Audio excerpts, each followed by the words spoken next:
खबर ये कि चीन की शय पर पाकिस्तान के टारगेट पर अमेरिका तक पहुंच वाली मिसाइल बना रहा है पाकिस्तान। अमेरिकी खुफिया एजेंसी का बहुत बड़ा दावा, आईसीबीएम बनाया तो यूएसए मानेगा एटमी दुश्मन। अब आप ये सोच रहे हो कि भारतीय जनता पार्टी और गोदी मीडिया और कितना जलील हो सकता है और कितना नीचे गिर सकता है, वो नए नए रिकॉर्ड कायम कर देते हैं। दोस्तों, अचानक पाकिस्तान के बारे में अमेरिका को फिक्र हो गई। वही अमेरिका जो बड़ी लल्लो चप्पो करता था और ऐसा पाकिस्तान और वैसा पाकिस्तान, ये वो अचानक इंटेलिजेंस कम्युनिटी में एक फिक्र का माहौल है, if I may use that word. यह तय कर पाना मुश्किल हो रहा है कि अमेरिकी राष्ट्रपति डोनाल्ड ट्रंप इस्राएली प्रधानमंत्री बेंजामिन नेतन्याहू का बचाव कर रहे हैं या उन्हें जलील कर रहे हैं, और इसका लॉन्ग टर्म कोई इंपैक्ट नहीं होता। आप बड़ा हमने स्ट्राइक कर दिया। ये अंदरूनी आपकी जो डोमेस्टिक ऑडियंस है ना, उनको दिखाने के लिए, बताने के लिए है। इसका पाकिस्तान पे कोई असर हो, ये बिल्कुल, मैं कहता हूं, मुमकिन ही नहीं है। इजराइल ने कहा था कि हम कहा आतंकवादी घोषित करेंगे, हमरा क्या किया है, और आज हमारे देश में लोग इजराइल को अपना फूफा समझ के बैठे हैं। खबर ये कि चीन की शय पर पाकिस्तान के टारगेट पर अमेरिका तक पहुंच वाली मिसाइल बना रहा है पाकिस्तान। अमेरिकी खुफिया एजेंसी का बहुत बड़ा दावा, आईसीबीएम बनाया तो यूएसए मानेगा एटमी दुश्मन। अब ये पाकिस्तान को आईसीबीएम बनाने की क्या जरूरत है? भाई साहब देखिए, ये पाकिस्तान कुछ नहीं बना रहा है, सब चाइनीज टेक्नोलॉजी है। अच्छा, ठीक है। पाकिस्तानी बिरयानी के अलावा कुछ नहीं बना पाते, और आतंकवादी इनके अलावा कुछ नहीं बना पाते, ये चाइना दे रहा है। ठीक है, चाइनीज टेक्नोलॉजी है, वहां पे चाइनीज इंजीनियर्स हैं। ठीक है, मैन्युफैक्चर पाकिस्तान में हो रहा होगा, मैं मना नहीं कर रहा, लेकिन दिमाग और ब्लूप्रिंट पूरा चाइनीज है। अब देखिए, आज अमेरिका कह रहा है यार आईसीबीएम बनाने वाले थे, ये अमेरिका तक पहुंच सकता है। क्यों? जब डोनाल्ड ट्रंप आसिफ मुनीर को बैठ के व्हाइट हाउस में खाना खिला रहा था, उसको ये नहीं पता था कि ये बंदा आईसीबीएम बना रहा है। ये तुम्हें आज पता लगा? आईसीबीएम को समोसे तोड़ना है कि तुमने गर्म तेल में डाल दिया और तल के 5 मिनट में निकल गए? ये तो कई सालों का एक मिशन है। क्या अमेरिका को नहीं पता था? तो ये क्या है कि अमेरिका भी दोगली नीति कर रहा है। इन्होंने क्या एक वो कैलेंडर रख रखा है क्या, इस तारीख को मैं आईसीबीएम को लेकर बयान दूंगा, उससे पहले आईसीबीएम को लेकर कोई चर्चा नहीं करनी? ये सैंक्शन भी हैं बाय द वे। इनका जो नेशनल टेक्नोलॉजी डेवलपमेंट जो इंस्टीट्यूट है, जहां ये एक्चुअली सैंक्शन किस चीज का हुआ है, इनको सैंक्शन है कि कोई भी रॉकेट मोटर ये बड़ा वाला नहीं बना सकता। अरे तो सर ब्लैक मार्केट है ना उनकी? नहीं, ब्लैक वाला रॉकेट मोटर आप ला नहीं सकते, दिखेगा। अच्छा। तो वो बनाने के लिए ये सैंक्शन है, और सैंक्शन होने एमटीसीआर के मेंबर नहीं है, मिसाइल टेक्नोलॉजी कंट्रोल रेजिम के। उसकी जरूरत है कि अगर इन्होंने ये बनाया, जो अनाउंसमेंट कर रहे हैं, ये सिर्फ इजराइल और अमेरिका के काम आएगा। अच्छा। और ये ठीक कहना है गौरव कि ये चाइना की ये क्योंकि मैं इसे जोड़ना चाहता हूँ, क्योंकि हुआ क्या, ये जाके यूएस की गोद में बैठ रहे थे, तो चाइना कहा तो बनाओ मिसाइल बनाओ। आप ये सोच रहे हो कि भारतीय जनता पार्टी और गोदी मीडिया और कितना जलील हो सकता है और कितना नीचे गिर सकता है, वो नए नए रिकॉर्ड कायम कर देते हैं। आपके सामने मैं 2 खबरें लेकर आया हूं दोस्तों। क्या आप जानते हैं, रिपब्लिक न्यूज में उन्होंने एक इंडियन को, एक भारतीय को पाकिस्तानी बनाकर पेश कर दिया था। एक भारतीय व्यंग्यकार पाकिस्तान का मजाक बना रहा था, और रिपब्लिक न्यूज ने यह बताया कि देखो, पाकिस्तान के अंदर लोग अपनी सरकार को गाली दे रहे हैं। यहां पर इनके एंकर आते हैं और कहते हैं कि देखिए, पाकिस्तान के अंदर वहीं के लोग उनकी सरकार का मजाक बना रहे हैं। उन्होंने बाकायदा कार्यक्रम किया और एक व्यक्ति का क्लिप भी दिखाया और यह कहा कि देखो, ये पाकिस्तानी अपनी सरकार को गाली दे रहा है। दरअसल ये व्यक्ति जो पाकिस्तान को गाली दे रहा था, वो कोई और नहीं था, खुद एक भारतीय था, जो पाकिस्तानी अंदाज में बोल रहा था, जैसे वो इंडिया बोलते हैं, इंडिया की जगह, हाँ, तो उस तरह के अंदाज में बात कर रहा था। एक व्यंग था, एक सटायर था, हास्य था, मगर रिपब्लिक न्यूज ने उसे पेश कर दिया एक पाकिस्तानी के बयान के तौर पर। यह तय कर पाना मुश्किल हो रहा है कि अमेरिकी राष्ट्रपति डोनाल्ड ट्रंप इस्राएली प्रधानमंत्री बेंजामिन नेतन्याहू का बचाव कर रहे हैं या उन्हें जलील कर रहे हैं। डोनाल्ड ट्रंप ने पिछले 24 घंटों में, जब से युद्ध विराम हुआ है, इस्राएल पर करारे प्रहार किए हैं, मगर अब वो नर्म हुए हैं।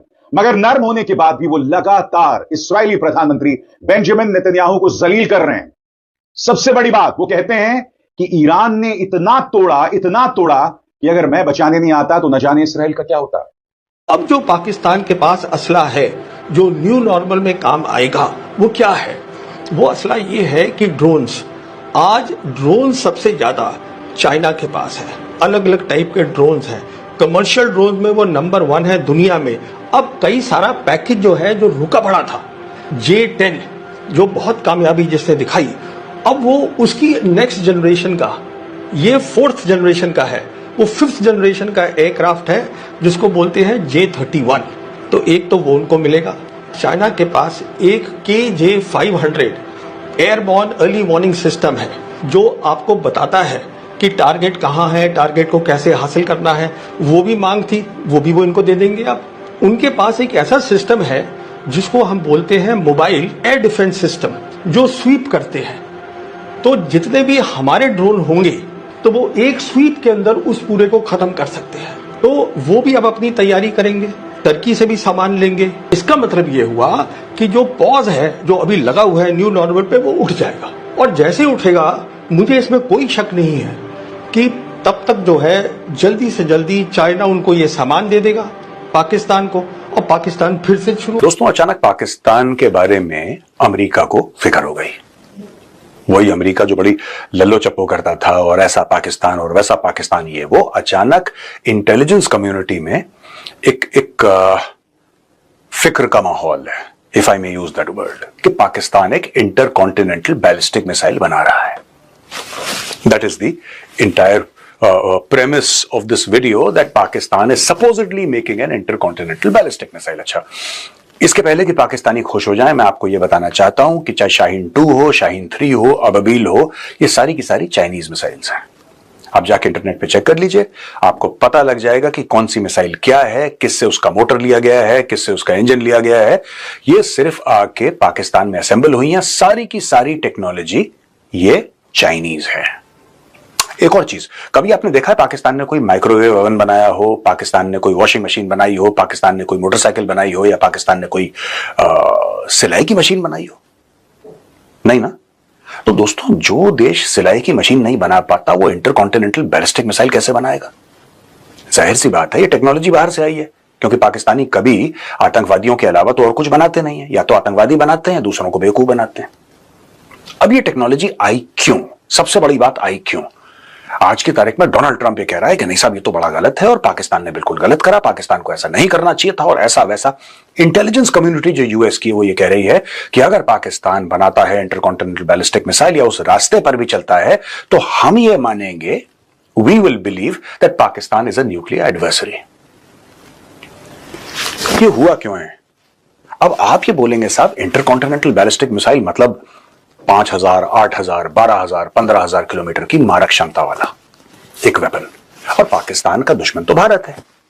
तो अगर भारत पे ही उसने मिसाइल मारनी है, चाहे न्यूक्लियर मिसाइल क्यों ना हो, तो क्या उसके लिए अबाबील जो है वो काफी नहीं है, या शाहीन 2 या शाहीन 3, जिसका तकरीबन 2500 किलोमीटर का रेंज है, 2750 approximately, give or take a few hundred here and there, I may be slightly off by 200 or 300 kilometres. अगर ये इसका स्टेटेड रेंज है, तो क्या ये काफी नहीं है? They can hit peninsular India. They can hit any part of India with this missile. राजकुमार भाटी जी, सवाल के जवाब आपसे। सेना ने पाकिस्तान को घुटने पर ला दिया, लेकिन अचानक ऐसे समय पर सीजफायर कर दिया जब हमें और आगे जाना चाहिए था। Good question. कम से कम 11 बार मैं माननीय प्रधानमंत्री और माननीय गृह मंत्री के मुंह से ये सुन चुका हूँ, और पूरा देश सुन चुका है कि सेना हमारी हमेशा बॉर्डर पे जीतती है, दिल्ली में सरकार हार जाती है। कांग्रेस की सरकारों ने साहस नहीं दिखाया, वरना पीओके हमारा होता। और अभी थोड़े दिन पहले ही गृह मंत्री ने संसद में बयान दिया था कि इस बार लड़ाई आर पार की होगी और हम पीओके को लेकर रहेंगे। ऑपरेशन सिंदूर के दौरान उससे भी खराब बात हुई। अमेरिका का राष्ट्रपति हमारे सीजफायर की घोषणा करता है और वो लगातार धमका रहा है भारत को। शर्म की बात, आज भी उसका बयान है मीडिया में कि उसने एप्पल के सीईओ से कहा है कि अगर भारत में एप्पल फोन बनाओगे तो हम 25% टैक्स लगाएंगे आपके ऊपर। मुझे क्रेडिट नहीं चाहिए। राष्ट्रपति ट्रंप लगातार भारत का अपमान कर रहा है। भारत हम सबका है। ये पार्टियां अलग है वो अलग बात है। हमारे प्रधानमंत्री मोदी जी में हिम्मत क्यों नहीं है कि ट्रंप की बात का खंडन कर सके? मिस्टर डोनाल्ड ट्रंप को आंखें दिखा सके, जैसा 1971 में इंदिरा गांधी ने दिखाई थी। जब अमेरिका के राष्ट्रपति ने कहा था हमारा 7वां बेड़ा समुद्र में उतर चुका है, इंदिरा जी ने कहा था तुम 7वां उतारो या 70वां उतारो, हमारी सेना वापस नहीं आएगी, और पाकिस्तान के 2 टुकड़े कर दिए थे। ऐसी हिम्मत मोदी जी क्यों नहीं दिखा पा रहे? और इनके मंत्री क्यों घटिया बयान देते हैं? एक शानदार सेना के अफसर को आतंकवादियों की बहन बताते हैं, दूसरा कहता है कि सेना मोदी जी के चरणों में नतमस्तक है, और इसमें पूरी बीजेपी चुप रहती है। कुछ शर्म आया है क्या भारतीय? जब अजमल कसाब ताज होटल उड़ा दिया, एवरॉय होटल उड़ा दिया, 26/11 हमले में पूरे भारत को ढला दिया, तब भारत ने इजराइल से कहा था कि अजमल कसाब ठीक आदमी नहीं है, देखिए खुलेआम मारा है, इसको आतंकवादी घोषित कीजिए। इजराइल ने कहा था कि हम मोदी जी के लिए ये पेन उठाने का समय आ गया है।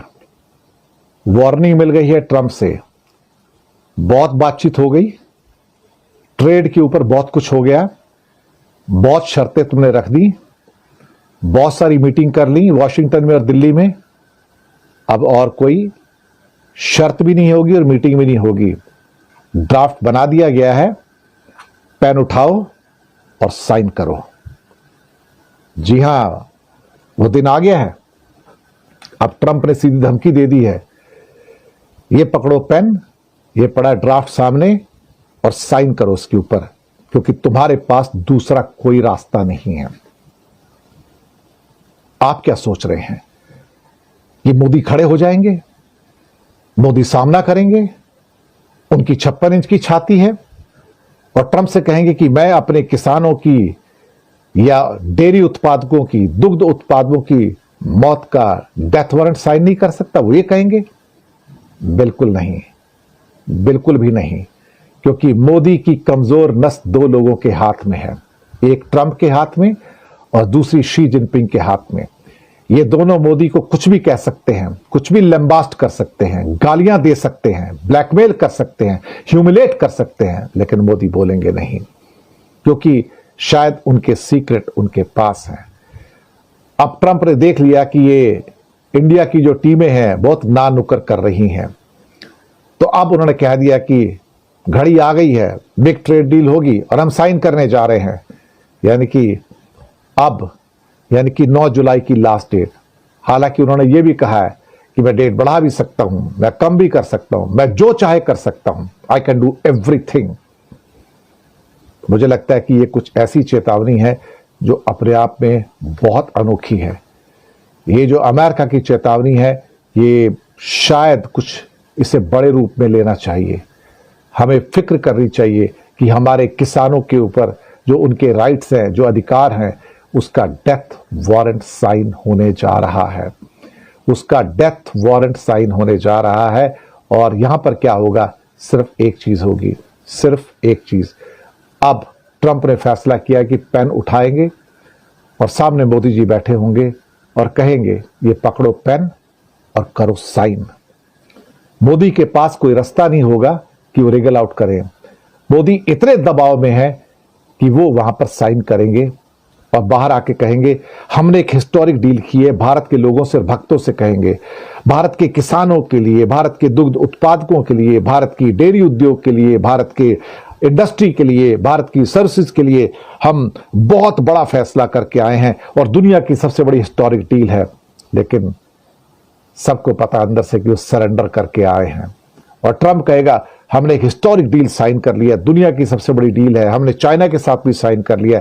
लेकिन चाइना और इंडिया में एक फर्क है, चाइना के आगे ट्रंप ने सरेंडर किया है और मोदी ट्रंप के आगे सरेंडर कर रहे हैं। यानी कि चाइना के सामने तो ट्रंप की कोई हस्ती नहीं है और ट्रंप के पास कोई रास्ता नहीं था कि वो चीन के सामने सरेंडर करें, भीख मांगे कि हमको रेयर अर्थ भी दो और हमको बाकी चीजें भी दो, वरना हम मर जाएंगे, हमारे लोग मर जाएंगे। और उनके पास दैनिक जीवन के उपयोग की वस्तुएं भी नहीं है, सब तुम्हारे पास से आती हैं। लेकिन वहां तो ट्रंप घुटना टेकेंगे और गुस्से में होंगे क्योंकि घुटने टेकने पड़ गए चीन के सामने, और यहां आके मोदी से कहेंगे तू घुटने टेक और साइन कर। ये पेन दिया जाएगा हाथ में और कहा जाएगा ये पेपर पड़ा है, ये एग्रीमेंट है, बायलैटरल ट्रेड एग्रीमेंट, साइन करो इस पे। हमरा क्या किया है? और आज हमारे देश में लोग इजराइल को अपना फूफा समझ के बैठे हैं। इंटरनेशनल रिलेशन में कोई मेरा दोस्त नहीं, कोई मेरा दुश्मन नहीं। जब तक हमारी जरूरत है और जब तक हमसे पाकिस्तान का हो गया है, एक ऐसी खबर आई है जिससे यह साफ हो गया है कि जिस तरीके से ईरान है, जिस तरीके से नॉर्थ कोरिया है, जिस तरीके से चाइना है, वैसे ही पाकिस्तान का नंबर लग गया है। वो दुश्मन नंबर 1 बन गया है यूनाइटेड स्टेट्स ऑफ अमेरिका का। ऐसी खबर आई है कि जिससे पाकिस्तान में तो हड़कंप है ही, क्योंकि उसकी पोल पट्टी खुल गई है, लेकिन वॉशिंगटन के अंदर वो गैंग, वो लॉबी और जो लोग ट्रंप को पाकिस्तान के गोद में बिठाना चाहते थे या पाकिस्तान को ट्रंप के गोद में बिठाना चाहते थे, उनको करारा झटका लगा है, क्योंकि खुलासा यह हुआ है, यूएस इंटेलिजेंस की तरफ से यह खबर आई है कि पाकिस्तान आईसीबीएम बना रहा है, इंटर कॉन्टिनेंटल बैलिस्टिक मिसाइल, और इतनी बड़ी हिमाकत इसने की है कि वो उस न्यूक्लियर हेड के द्वारा इस आईसीबीएम से अमेरिका को टारगेट कर सकता है। 5000 किलोमीटर के रेंज का वो जो बैलिस्टिक मिसाइल बना रहा है, ऑटोमेटिकली ये अमेरिका के दुश्मनों की लिस्ट में आ गया है। क्या खबर आई है? The Pakistan military is secretly developing a nuclear-tipped intercontinental ballistic missile ICBM that could reach United States, according to the intelligence agencies in Washington. Pakistan was looking to upgrade its nuclear arsenal with support from China after India's Operation Sindoor. The report, quoting a US official, said if Pakistan goes on to acquire such a missile, Washington would designate the country as a nuclear adversary. एक दुश्मन देश घोषित हो जाएगा पाकिस्तान।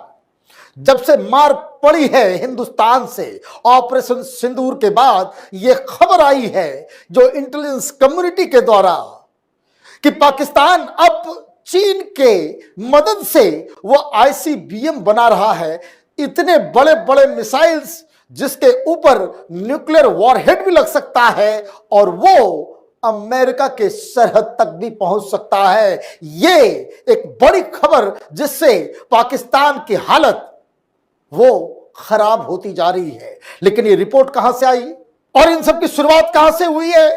तो foreign policy एक बहुत ही respected journal है और उसमें कल ही ये रिपोर्ट आई है और जिसका हेडिंग ये था कि किस तरीके से ये ईरान के अंदर न्यूक्लियर आर्सेनल ना हो, ईरान के पास कोई न्यूक्लियर बॉम्ब ना हो, इसीलिए तो दुनिया ईरान के ऊपर हमला कर रही है। पाकिस्तान के पास तो है, लेकिन पाकिस्तान की हिमाकत कि वो अमेरिका तक पहुंचाने वाला मिसाइल एक्वायर कर ले और उसके बाद वो एक अलग तरीके का न्यूसेंस क्रिएट करे, ये अमेरिका कभी बर्दाश्त नहीं करेगा। तो क्या एक टॉपिक था, how to survive the new nuclear age, national security in a world of proliferating risk and eroding constraints। ये आर्टिकल छपा और उसके अंदर पाकिस्तान की पोल पट्टी खोली गई है। क्या है उस आर्टिकल में लिखा हुआ? Yet another threat comes from Pakistan. Although Pakistan claims its nuclear program is strictly focused on deterring India, which enjoys conventional military superiority, US intelligence agencies have concluded that Pakistan military is developing an ICBM that could reach the continental United States. In acquiring such a capability, Pakistan might be seeking to deter the United States from either trying to eliminate its arsenal in a preventive attack or intervening on India's behalf in a future Indian-Pakistani conflict. ये साफ साफ कहा गया कि जो वहां की intelligence community है उनको ये मालूम चल गया है कि चाइना के साथ मिलके ये inter continental ballistic missile develop कर रहा है।